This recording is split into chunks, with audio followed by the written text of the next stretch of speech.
Good day, everybody, and welcome to the Military and Foreign Affairs Network. I am your host, the voice of reason. In today's episode, we want to have a look at the Sherman tank, the M-4 Sherman tank. Now, why am I doing this? Why am I having a discussion about the M-4 Sherman tank? Well, recently, I was watching a documentary program about World War II.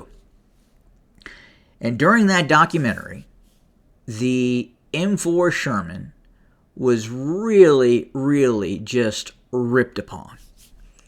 You would think that after watching this specific documentary, the M4 Sherman was the worst tank that has ever been created in the history of humanity.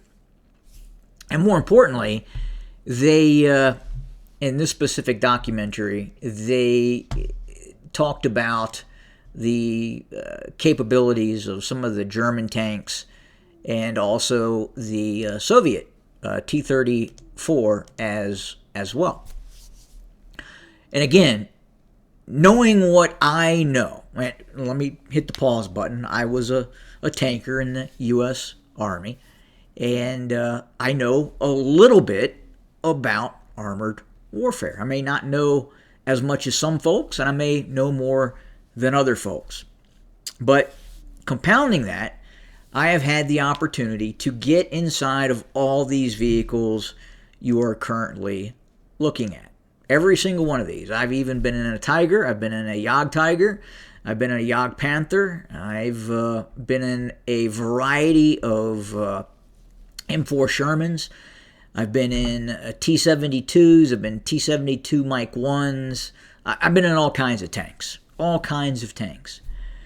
And I can tell you, again, just based on knowing what I know in my experience with armored warfare, the Sherman tank is not that bad. It's actually, if you compare and contrast a Sherman tank to a, let's say, a Panzer III, the Sherman tank is a better tank than the Panzer III, hands down. And not even get into the realm of the 2 and the 1. I mean, they're not really even. I mean, you can call them tanks, but at the end of the day, are they really? But the Sherman was vastly better than this vehicle you're looking at right here.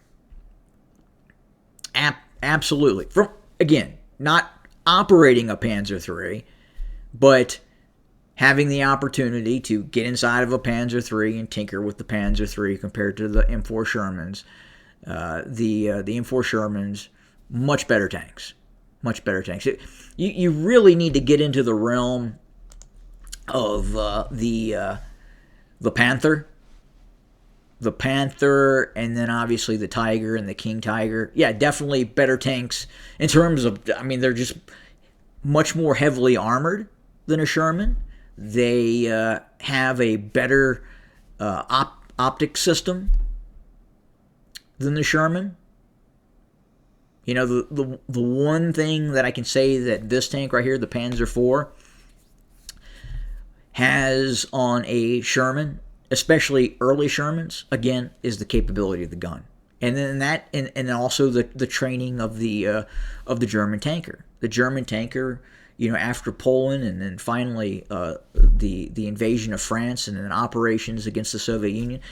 The German tanker was just a better tanker. He was a better trained tanker with a lot more experience.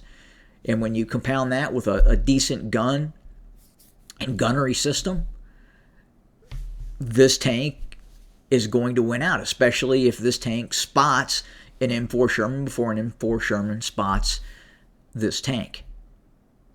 Obviously, right? Now, again, if you ever have the opportunity to get in any of these vehicles, especially if you are able to get inside of a Sherman tank, okay? The technology in terms of crew comfort, and then also another thing that most people don't realize that you had in a Sherman tank that you had no other tank at the time. Well, you had some variations, I believe, of the British Churchill, that had a stabilizer system, and that's what I'm talking about. The Sherman was the very first tank from the earliest variations, had a Westinghouse stabilized gun system on it. Most people don't even know that, right? The Shermans had that. Now, did the crewmen like that Westinghouse stabilized system, that gyroscopic stabilized gun? Not really, not the early variations, but it wasn't really until 43, 44 that they improved that stabilization system that it was pretty effective. You could move from a hull down to a just your turret exposed, pull up out of a berm, and take a shot with that stabilized system. Again, they're not designed, these stabilized systems that were on the Sherman were not designed for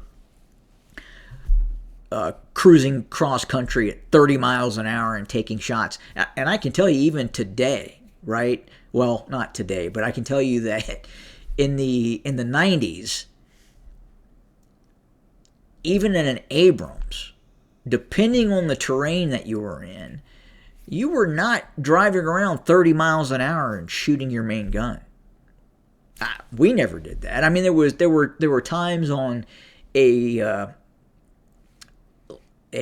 gunnery range where we could do that, right? But you were operating the tank on a very level, hard surface at times that really didn't do a good job of simulating real world cross country operations, because operating that tank cross country, and even an M1A1 heavy common that I operated cross country driving 30 miles an hour, the gunner would have challenges. It wasn't so much the stabilization system, it was just the simple fact that the gunner was getting jarred around, and it could be very difficult unless you're on a kind of a flat, more level type of surface. Even just pulling up out of a berm and stopping too quickly, if you didn't have that ability or that capability of your driver to do that kind of that slow, smooth stop, it would jerk the gunner around and he would miss the target. I mean, the tank wouldn't miss, but the gunner would, because he couldn't get a good sight on the target he was trying to shoot at, because he was getting knocked around inside the turret. Now, again, going back to these M4 Sherman tanks, they were not bad tanks at all, especially if you look at the time period in which they were developed to when they were finally fielded and then conducting operations in Europe. Yeah, the United States could have built definitely a bigger, more heavily armored tank, but they didn't do that. And the reason the U.S. didn't build these big armored monstrosities like the Tiger and the Tiger II, right, was because they had to transport large numbers of these tanks across the Atlantic Ocean or all the way to the South Pacific on board transport ships. And you can get more tanks on a transport ship if it's lighter. And that's why the builders and the developers of the Sherman main battle tank, or I don't call it a main battle tank, the Sherman tank, decided to keep the weight where it was. Now, with that being said, if we look at there's an early variation of the Sherman, and you can kind of see everything kind of mapped out there. The most advanced version that was used by the Israelis, the M51. This tank that you see right here, this early Sherman, well, it's not an early Sherman tank, it was a Sherman tank that was greatly modified by the Israelis and upgraded with a larger main gun. But this tank that you see right here was killing Soviet T-55s. These things were killing late 50s variations tanks in the 1960s and the 1970s. M4 Sherman, right? But again, greatly upgraded. And you kind of saw, obviously, the Germans do the same thing in terms of starting out with smaller tanks, and the tanks eventually getting bigger. And I obviously don't have a picture here of a Panther or a Tiger, but yeah, you're absolutely right. A Panther or a Tiger would outclass a Sherman. But with that being said, when you get into this realm of this type of Sherman, this Sherman would have the capability of killing a Tiger. Maybe not a King Tiger head-on frontal aspect, but definitely a side aspect shot. This vehicle is going to kill a King Tiger. And then in terms of functionality and crew comfort and the crews being able to operate them and drive them and shoot them, they tended to like them. Now, you hear this misconception that the tank would quite often burn after it was hit. Well, there's nothing structurally in this tank that would cause it to burn that's any different than, say, a T-34 or a Panzer III or Panzer IV. They're made out of steel, right? What causes a tank to burn is if you are able to cook the stored ammo in the vehicle off.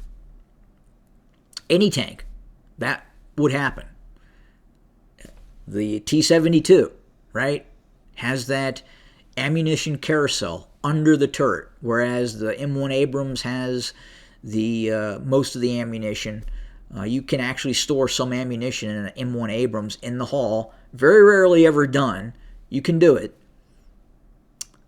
But for the most part, they're kept in the rear area just behind the loader. And there's a blast door there that the loader operates with a knee switch, or he usually presses it with his leg, his right leg, and that opens that blast door, and then you can grab ammunition. But again, outside of that technology, any tank during World War II, if it's struck by another tank's main gun and it penetrates the tank, depending on the type of round that's used, it's going to, if it sets off that ammunition that's in that tank, that's it. It's going to burn, and it's going to burn very, very nasty. Let's just say that.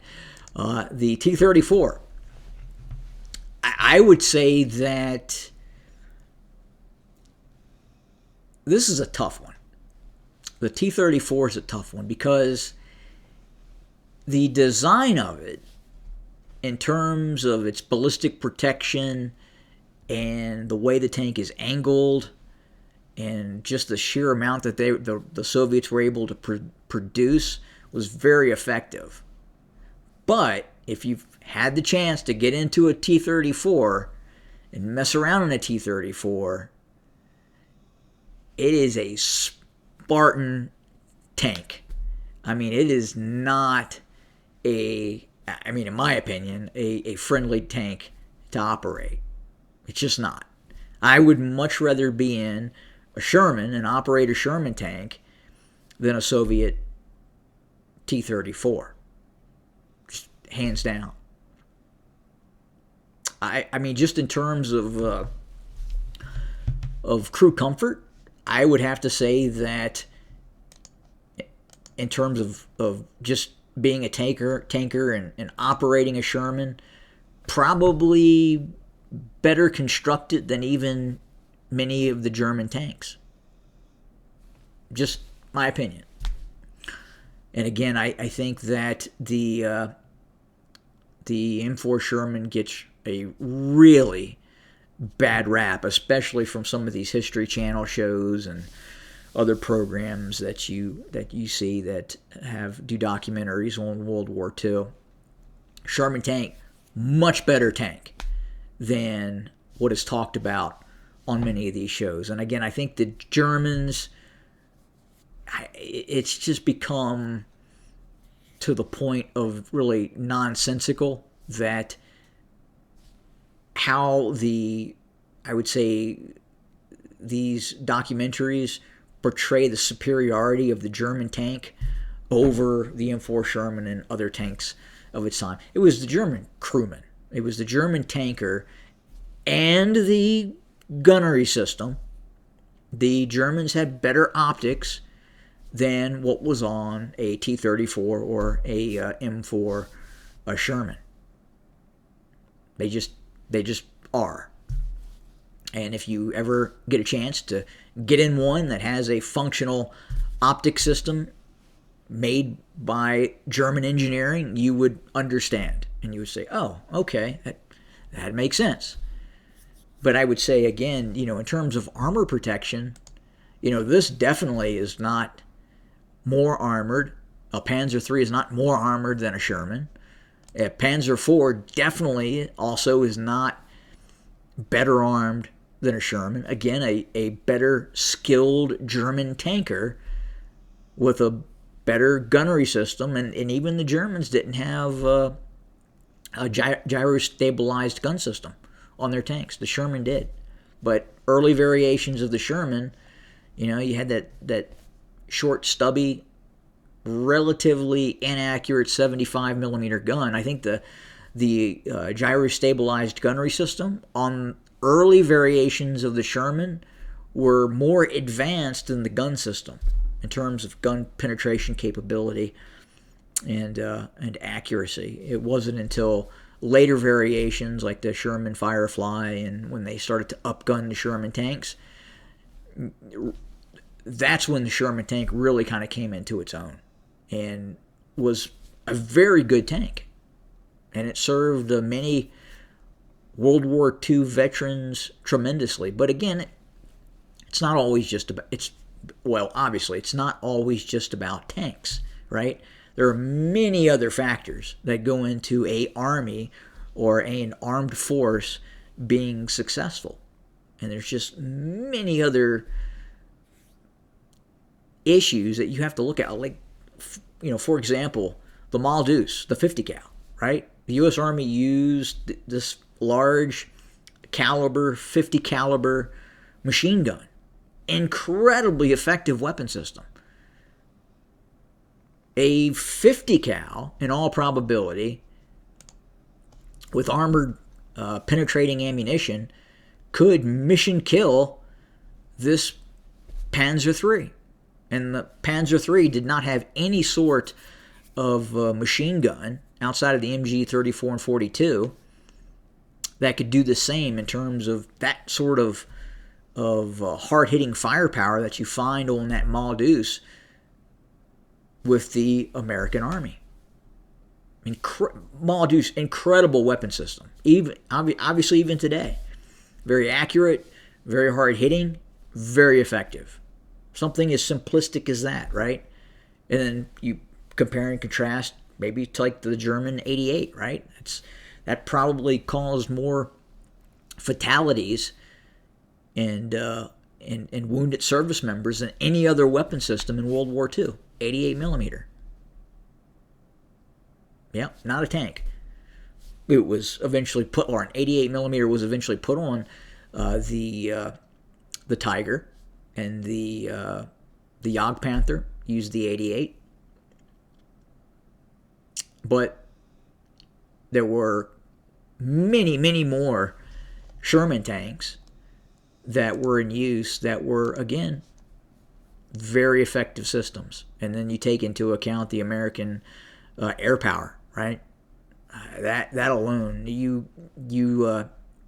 talk to German tankers in World War II, and it tended to be U.S. artillery and U.S.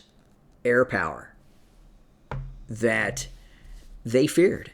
They didn't really necessarily fear American tanks. They obviously, the logistical capacity of the U.S. Army and the sheer number of tanks were an issue, but the Germans honestly believed they were better tankers, and in many cases they were. And especially if you are in a defensive position in a tank during World War II, you are inherently going to be able to kill more opposing tanks that are attacking you. And that's just the way it was. So, again, a stationary defensive German tank battalion or company was much more worried about Allied air capability, and then once their position was fixed, especially in the Germans defending, say, a river crossing or something like that, once that American artillery zeroed in on that position, it was going to be a long period of time until the Germans were just able to retreat or withdraw. And that's quite often what happened. Just air power and massive amounts of artillery against the Germans. But again, I saw that and just felt that, hey, you know what? Let's have a conversation. The Sherman tank was a pretty good tank for its time. It really, really was. And as I had said before, I definitely would take one, certainly over a 34, and definitely over a Panzer IV up until you kind of get into the realm of the Panther and obviously the Tiger. If I had a good system of logistics behind me and operating the Tiger, that would be great. But given the propensity for those vehicles to break down and just the sheer amount of maintenance that you had to do, and especially those tracks, if you have never changed track or thrown a track on a tank, oh my lord, yeah, you definitely want a track system that is fairly easy to repair. Now, not to say that Sherman is that type of track that would be easy to repair, but it definitely was better than the Tiger. Never had the opportunity to change the Christie suspension on a 34. My understanding is they don't really throw track, so it's just something that doesn't really come up for the 34s. But definitely if you operate an Abrams and you hear that, if you're in a rut and you try to turn and you hear that pop, pop, and you're not going to get the third pop, you're gonna throw a track. Man, what a pain in the ass that is, especially in the mud. And if there's any other tankers listening, they know exactly what I'm talking about between that and the bitch plate, right? All right, that does it for today. As always, have a good day.